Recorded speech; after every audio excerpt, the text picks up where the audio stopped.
जागीर नहीं है। सभापति महोदय, मैं वक्फ कानूनों में किए जा रहे संविधान विरोधी बदलावों के खिलाफ बोलने के लिए खड़ा हुआ हूं। संविधान का आर्टिकल 14 हो, 29 हो, 30 हो, चीख चीख कर कहता है कि देश में सब बराबर के हकदार हैं। आर्टिकल 26 कहता है कि सबको अपने अपने मजहबी कामों के लिए मंदिर, मस्जिद, गिरजाघर, गुरुद्वारों का निर्माण करने का हक है और उसका रखरखाव का भी हक है। लेकिन डॉक्टर बाबा साहब अंबेडकर के संविधान को हर दिन कुचलने वाली ये सरकार देश के मुसलमानों से नफरत में इतनी अंधी हो गई है कि खुलेआम देश की संसद में देश सरकार के माइनॉरिटी मिनिस्टर साहब और होम मिनिस्टर साहब झूठ बोलते हैं और देश को गुमराह करते हैं, झूठ शब्द असत्य बोलते हैं। सरकार ने इस बिल का नाम उम्मीद रखा है।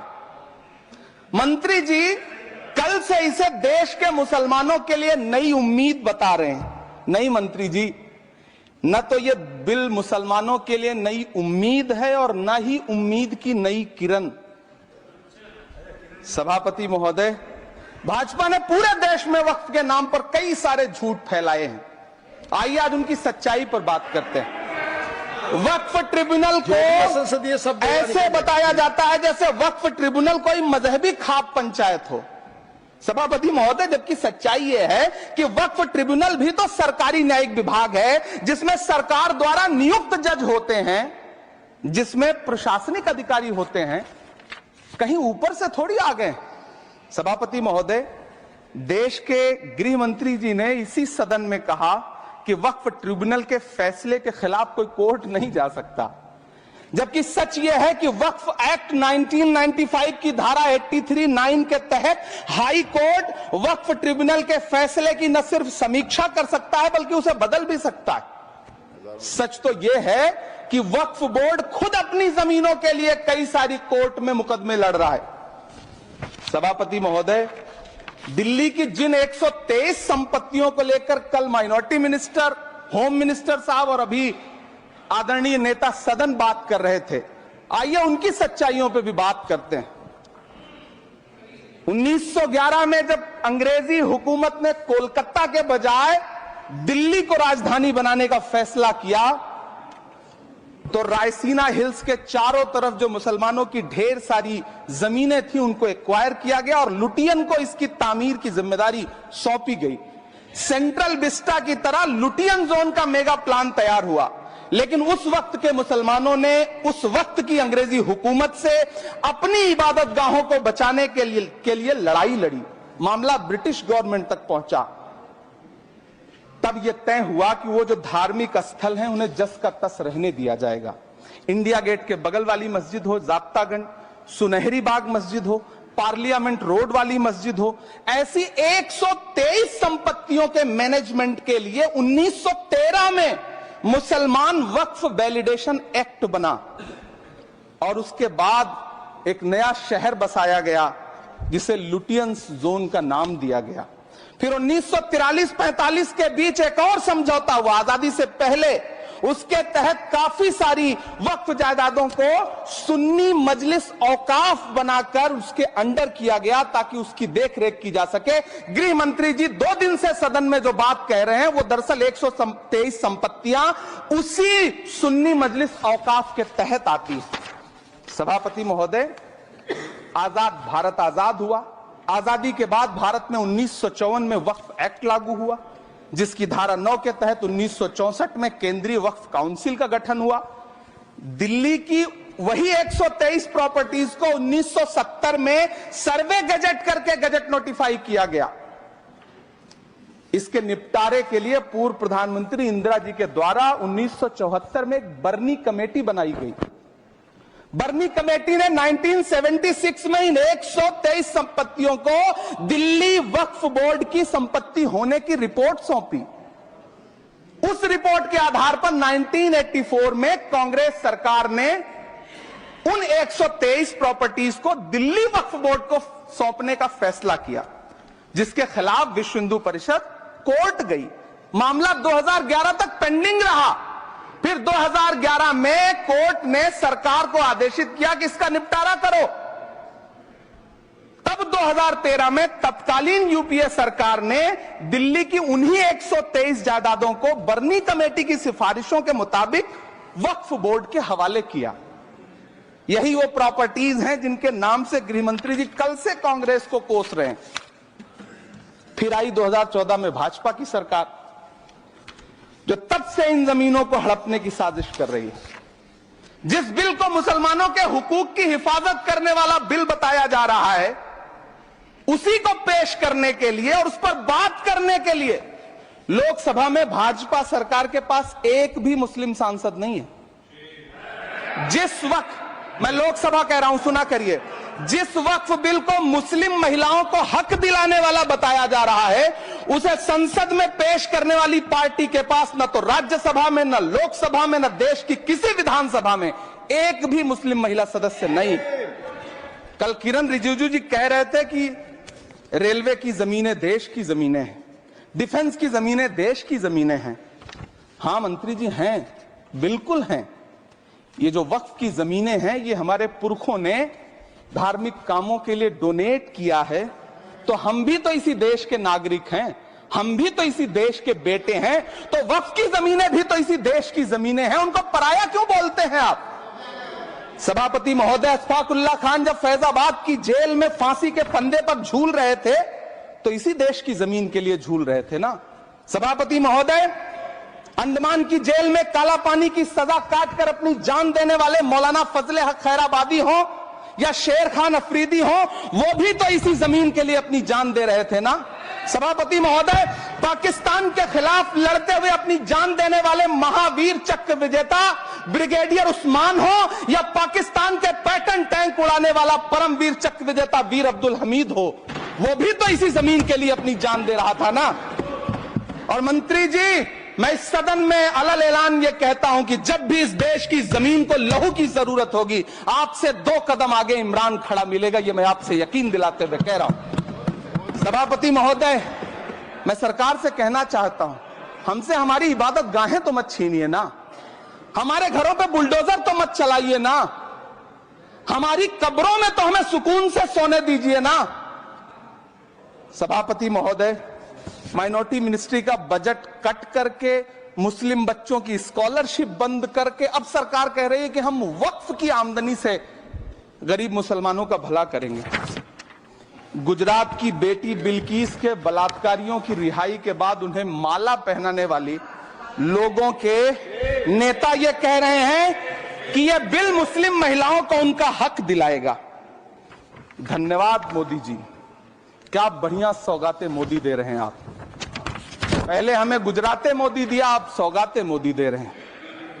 लेकिन यह सरकार इतना याद रखे कि इसी ठसक के साथ देश की संसद में सीए का कानून भी लाया गया था और कहा गया था बड़े बड़े भाषण देकर के कि पड़ोसी देशों से हिंदू भाइयों को ला करके यहां नागरिकता दी जाएगी। लेकिन मैं आपके संज्ञान में लाता हूं सर कि पिछले इतने दिनों में इनसे नागरिकता लेने के लिए 2000 व्यक्ति भी नहीं आए, जबकि इसके उलट इन्हीं की सरकार में पिछले 10 साल में 15 लाख से ज्यादा भारतीयों ने भारत की नागरिकता छोड़ करके दूसरे देश में जाकर के बस गए। यह हुआ उस कानून का अंजाम। सभापति महोदय, इसी तरह की जिद के साथ किसानों के खिलाफ भी कानून लाए गए थे। जिस तरह आज वक्फ के फायदे गिनाए जा रहे हैं, उसी तरह से किसानों को भी कृषि कानूनों के फायदे गिनाए गए थे। लेकिन अंजाम क्या हुआ? 700 किसानों की शहादत लेने के बाद सरकार को अन्नदाता किसानों के सामने घुटने टेकने पड़े और कृषि कानून वापस लेने पड़े। जिल्ले इलाही, जमहूरियत जो है वो नफरत और ठसक से नहीं चलती है, अकड़ से नहीं चलती है, उसमें सबकी हिस्सेदारी जरूरी है। कल देश के माइनॉरिटी मिनिस्टर ने लोकसभा में खड़े होकर एक शेर सुनाया था कि मुझसे कोई बदगुमान न हो, तो मैं उन्हें एक शेर सुनाना चाहता हूं कि मैं आज जद पे एक नया फरमान लाया गया। पहले उत्तर प्रदेश अभी ईद की रौनक बुझी भी नहीं थी और हमारी जड़ों पर एक नया फरमान लाया गया। पहले उत्तर प्रदेश में मुसलमानों को नमाज पढ़ने पर रोक लगाई और फिर सौगात में ये बिल लाया गया। निसार में तेरी गलियों पे है वतन, जहाँ चली है रिवाजो गैर, कि कोई ना सर उठाकर चल सके। मैं सभापति जी आपको ये बताना चाहती हूँ कि ईद के मौके पर एक विधवा महिला अपनी लड़की के साथ मेरे पास आई और उसने बताया कि वह एक वक्फ की प्रॉपर्टी में रहती है, वही उसके सर पर छत का काम भी करती है और उसकी रोजी रोटी भी वहीं से आती है। वो इस बिल को लेकर इतनी फिक्रमंद थी कि कहीं उससे वो उसकी संपत्ति ना छीन ली जाए। वो अकेली एक ऐसी महिला नहीं है, ऐसे लाखों लोग हैं जो वक्फ की गरीब महिलाएं जो वक्फ की संपत्ति से अपना रोजगार चला रहे हैं। और ये जो वक्फ बाय यूजर क्लॉज के हटाने से लाखों वक्फ की जायदाद अपना स्टेटस खो देंगी और लाखों लोग इसी तरीके के लोग सड़कों पर आ जाएंगे। वक्फ क्या है? वक्फ बाय यूजर क्या है? इसका ये मतलब है कि कोई जायदाद अगर सालों से दीन और भलाई के कामों के लिए इस्तेमाल हो रही हो तो वो खुद ब खुद वक्फ मानी जाएगी। हिंदुस्तान की अदालतों ने भी इस बात को तस्लीम किया है। वक्फ बाय यूजर सिर्फ वक्फ बोर्ड को ही मिली कोई खास सौगात नहीं है, ये बल्कि सभी अन्य धार्मिक ट्रस्टों को परंपरा और यूज के आधार पर बिना किसी डॉक्यूमेंटेशन के धार्मिक चरित्र को डिक्लेयर करने का राइट मिला हुआ है। भारत के संविधान के आर्टिकल 13 क्लॉज 3 में कस्टम और यूसेज को कानूनी वैधानिकता प्रदान करता है। इसी आर्टिकल से वक्फ बाय यूजर भी निकला गया है। इस बिल के कानून बनने पर वक्फ बोर्ड तो इस प्रोविजन से हाथ धो बैठेगा, लेकिन अन्य धार्मिक ट्रस्टों को यह सुविधा जारी रहेगी। इससे भारतीय संविधान के आर्टिकल 14 और 15 का सीधा उल्लंघन है, जो धर्म और जाति के आधार पर भेदभाव और कानून के सामने सभी की बराबरी पर जोर देता है। मैं इसके साथ ये भी कहना चाहती हूँ कि सत्ता के लोग जो एक दूसरे की पीठ थपथपा रहे हैं कि वक्फ बाय यूजर का जो अमेंडमेंट इन्होंने दिया उसको एक्सेप्ट कर लिया गया है, लेकिन इनकी शरारत यह है कि उसके साथ ही एक ऐसा प्रोवाइजो इसमें शामिल किया गया जिसके आधार पर यह कहा गया है कि अगर कोई भी वक्फ की संपत्ति विवादित हो तो वो अपना वक्फ स्टेटस खो देगी। तो जो अमेंडमेंट इन्होंने दिया है, जिसको एक्सेप्ट कर लिया गया है, उसका कोई मतलब नहीं है। ये इनकी नीयत है जो साफ जाहिर हो रही है। सोने पर सुहागा एक काम और किया है। सरकार ने वक्फ की कानून के सेक्शन 107 को हटाकर लिमिटेशन एक्ट में 12 साल तक ही किसी के खिलाफ अदालत में जाने का प्रोविजन है। सेक्शन 107 में बोर्ड को लिमिटेशन एक्ट से राहत मिली हुई थी। वक्फ बोर्ड कभी भी अवैध कब्जाधारियों के खिलाफ अदालत जा सकता था। अगर ये सेक्शन ना हो तो अवैध कब्जा करने वाले लोग कानूनी प्रक्रिया का फायदा उठाकर वक्फ की प्रॉपर्टी को हड़प सकते हैं। अन्य धार्मिक ट्रस्टों पर भी ये लिमिटेशन एक्ट लागू नहीं होती, तो फिर वक्फ बोर्ड के साथ ये सौतेला रवैया क्यों किया जा रहा है? धर्म को देखकर दोहरी नीति क्यों अपनाई जा रही है? सेक्शन 107 और वक्फ बाय यूजर को अगर एक साथ पढ़ा जाए तो इससे लाखों वक्फ की प्रॉपर्टी पर कब्जा किया जाएगा। इसलिए ये बिल मुसलमान की भलाई का नहीं बल्कि उनके वजूद और विरासत को मिटाने का बिल है। हिंदुस्तान में बहुत सारे धार्मिक ट्रस्ट हैं जिसमें उस खास मजहब के लोग शामिल होते हैं और उसका इंतजाम करते हैं। और ये बात समझ में आने वाली भी है, क्योंकि जो व्यक्ति अपने मजहब के रीति रिवाज को जितना अच्छे से समझ सकता है, किसी अन्य मजहब का व्यक्ति नहीं समझ सकता। आर्टिकल 26 क्लॉज 2 के तहत धार्मिक संप्रदायों को अपने मजहबी इदारों के एडमिनिस्ट्रेशन का हक देता है, लेकिन वक्फ बोर्ड के बारे में इसको उल्टा किया जा। Sir 2 minute sir please 2 minutes. सरकार इसे एक सेक्युलर बॉडी मान रही है और इसमें गैर मुस्लिमों को शामिल करने की बात कह रही है।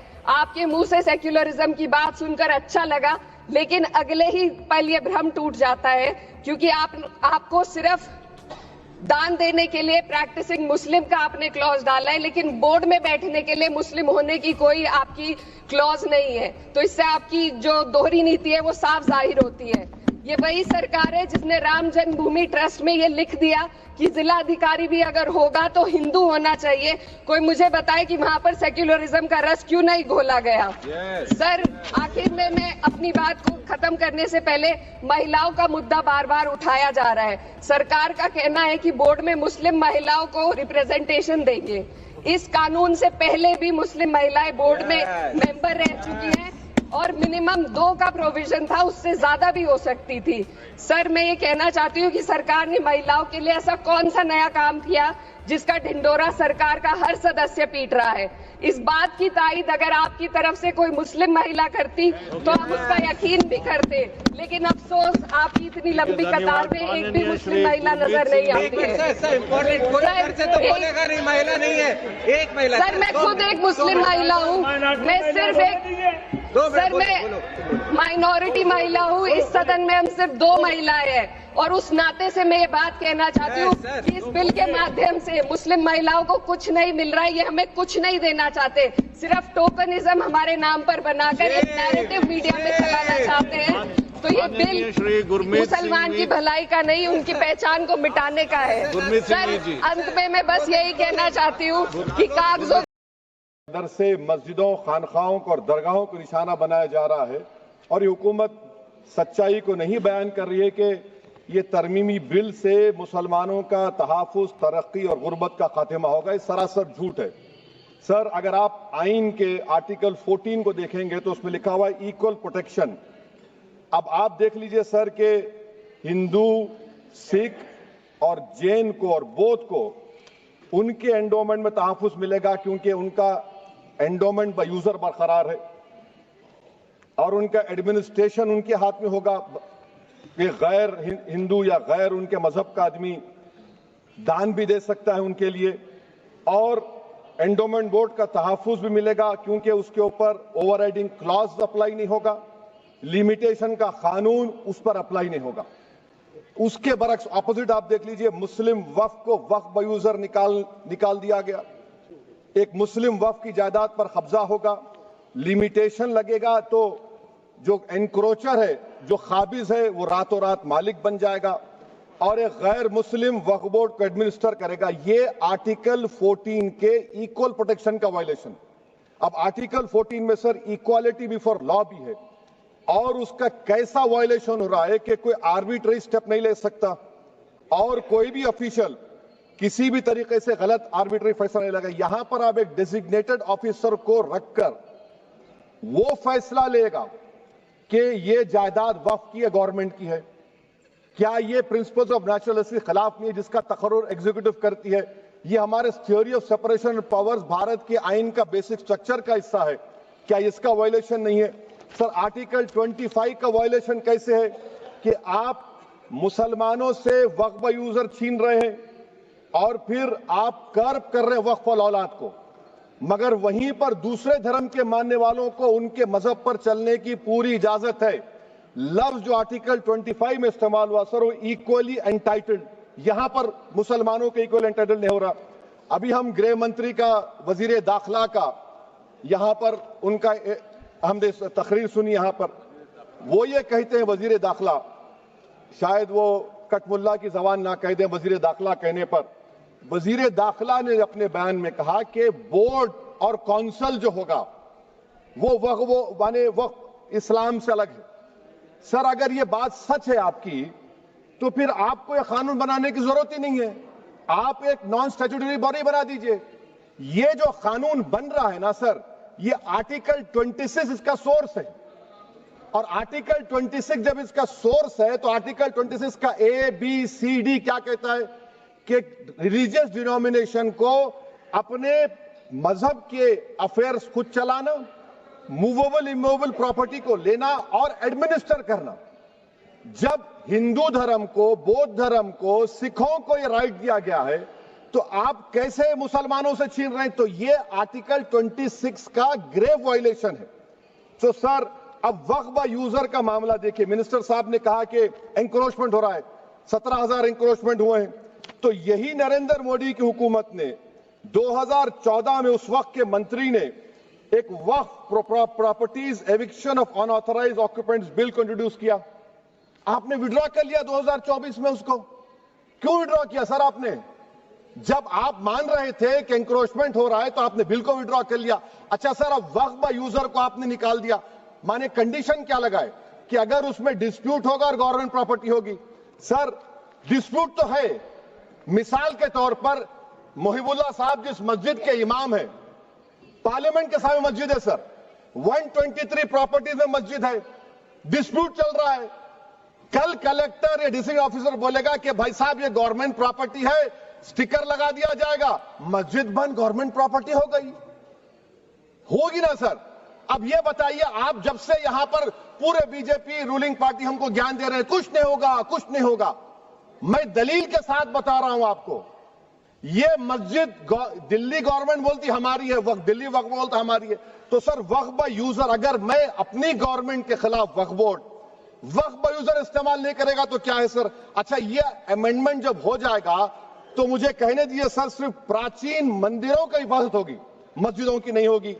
अब सर आप आ जाइए, अगर डिस्प्यूट मेरा एंशिएंट मॉन्यूमेंट से वक्फ का, एक मिसाल दे रहा हूं, दिल्ली में 172 वक्फ प्रॉपर्टीज एएसआई कंट्रोल में है, मैं तो हार ही गया वो, क्योंकि मेरे पास डॉक्यूमेंट नहीं है। आप कह रहे हैं कि डॉक्यूमेंट चढ़ाओ, अगर मेरा गवर्नमेंट से डिस्प्यूट चल रहा है मैं तो क्लेम ही नहीं कर सकता, क्योंकि आप जज बनेंगे, आप ही फैसला करेंगे, और जब तक आप फैसला नहीं करते वो वक्फ की प्रॉपर्टी नहीं होगी, वो प्रोविजन डाल दिया आपने। अच्छा, अगर मेरा डिस्प्यूट एंक्रोचर से होगा सर, तो एंक्रोचर में तो आपने तो 107 को डिलीट कर दिया, आप रातों रात खाबिज को, एंक्रोचर को मालिक बना रहे हैं। सर मैं ये पूछना चाहता हूं आपके जरिए हुकूमत से, एक मुंबई में एक बहुत बड़े दौलतमंद है, खोजा बरादरी का यतीम खाना था, उन्होंने 2004 या 5 में 22 करोड़ में खरीद लिया। वो केस सुप्रीम कोर्ट में कि आप उनको मालिक बनाना चाहती है लिमिटेशन एक्ट अप्लाई करके, हमको बताइए, हम जानना चाह रहे हैं। और सच्चर कमेटी ने सर 2007 में कहा कि दिल्ली के 123 प्रॉपर्टीज की मार्केट वैल्यू 6000 करोड़ की। आज हम 2025 में आ गए, क्यों आप उन प्रॉपर्टीज के खिलाफ पड़े हुए? 1976 में उस वक्त के वजीर आजम इंदिरा गांधी लेटर लिखा, इसको आप दे दीजिए, मगर आप उसको मानने को तैयार नहीं है। तो सर और एक जो झूठ फैलाया जा रहा है, management empowerment efficient development, sir this bill takes any management from the hands of Muslims, disempowers the waqf in comparison to any other stakeholder, takes away the efficiency of administration and hampers development. Waqf disempowerment in the name of efficiency, inefficiency is being created. The progress of development from pre-independence till today is sought to be destroyed. Sir अभी हमारे home minister साहब ने फजल पुकाया case का जिक्र किया। Sir मैं आपसे गुजारिश करूंगा कि होम मिनिस्टर जरा अच्छे लोगों को रखकर इंफॉर्मेशन ले, फजल पुकाया का ऑबिटर क्या है? इट इज ऑबिटर, वो रेशियो डिसोडेंडाई नहीं है जो आपने कहा है। अच्छा सर, शेड्यूल ट्राइब के बारे में कहा, क्या शेड्यूल ट्राइब में मुसलमान नहीं होते? शेड्यूल कास्ट में नहीं होता मुसलमान, शेड्यूल ट्राइब में मुसलमान होता। तो क्या आर्टिकल 25 मेरा चला गया, आर्टिकल 26 चला गया, आर्टिकल 14 चला गया, 15 चला गया, 29 चला गया? लक्षद्वीप का एक मुसलमान एमपी है, क्या उसको राइट नहीं है क्योंकि ट्राइबल है? क्या कह रहे हैं आप? इस ऐवान को क्यों गुमराह कर रहे हैं आप शेड्यूल ट्राइब के नाम पर?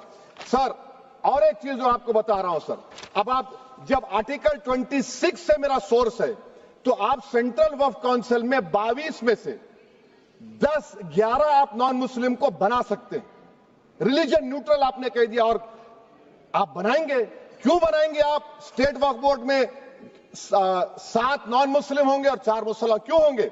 क्योंकि आप लॉ में 95 में डायरेक्ट मैनेजमेंट में ले सकते हैं 5 साल के लिए। आप वक्फ बाय यूजर को आप कलेक्टर डिस्ट्रिक्ट ऑफिसर बोलेगा ये वक्फ की प्रॉपर्टी नहीं है, तो वो वक्फ बोर्ड खामोश बैठ जाएगा, कुछ एक्शन ही नहीं लेगा, क्योंकि वो आपके प्यादे हैं। अच्छा, जब आप नॉमिनेट करेंगे सर मैं मोदी गवर्नमेंट के खिलाफ नो कॉन्फिडेंस ला सकता हूं, मगर वक्फ बोर्ड का चेयरमैन जो नॉमिनेट होगा उसके खिलाफ नो कॉन्फिडेंस नहीं ला सकते, हम बिल्कुल नहीं ला सकते। क्या मजाक है बताइए आप? ये डेमोक्रेसी है? नॉमिनेट भी स्टेट गवर्नमेंट करेगी, वो अगर डिक्टेटर बन जाएगा जैसा आज भारत में हो रहा है तो वो भी नहीं हटेगा। कम से कम यहां पर तो इलेक्शन है, वहां पर तो आप 5 साल झेलते रहो उसको। अच्छा सर, अब ये जो क्लॉज 11 और क्लॉज 9 आप 16AA से देखिए, where the qualification of the members of the board has been limited only to 3 categories contained in 14(1)(c). Intention is very clear that the majority is to be packed with non-Muslims. So who will defend my interests, sir? If I cannot depend on the state waqf board, central waqf council, which are going to comprise non-Muslims, this in itself is a clear violation of Article 26, 14 and 15, sir. अच्छा sir, CO पहले 95 act में था कि word मुस्लिम, आपने गायब कर दिया उसको। अरे आखिर क्यों इतनी नफरत है आपके लफ्ज मुसलमान से? अच्छा फिर क्या कह रहे हैं आप कि ये भी आर्टिकल 26 का वायलेशन है। सब जितने हिंदू धर्म के प्रॉपर्टीज हैं, सिख धर्म के, बौद्ध के हैं और आपके जैन के, वहां पर उन्हीं के मजहब का ऑफिसर होगा। और कहां पर नहीं होगा? वक्फ बोर्ड में। वक्फ board is a pure religious institution, इसको समझने की जरूरत है। तो आप ये कर दे रहे हैं सर। अच्छा सर आप देखिए, अब आप आ जाइए ये ट्राइब्यूनल पर। मुझे समझ में नहीं आया सर कि हमारे होम मिनिस्टर वजीर दाखिला ने क्या कह दिया कि 2013 का जो कानून है वो नहीं बनता तो हम नहीं लेके आते। मैं बड़े अदब के साथ उनसे पूछना चाह रहा हूं कि क्या उस वक्त राजनाथ सिंह साहब, अडवाणी साहब, हमारी लेट सुषमा स्वराज, ये बड़े बड़े नेता यहां बैठे थे? आपने यूनानिमस उस कानून को पास करवा दिया। कीर्ति आजाद थे उस वक्त, अब यहां बैठे हैं वो टीएमसी में। तो क्या आप गलत थे या वो गलत थे? हमको बता दीजिए, आप बता दीजिए। क्योंकि अगर अडवाणी आपके लिए बहुत बड़ा नेता है, मेरे लिए नहीं हो सकते, आपके लिए आपने पद्मश्री दिया उनको। मोहतरमा सुषमा स्वराज की जबरदस्त तकारीर का मैं कायल हूं।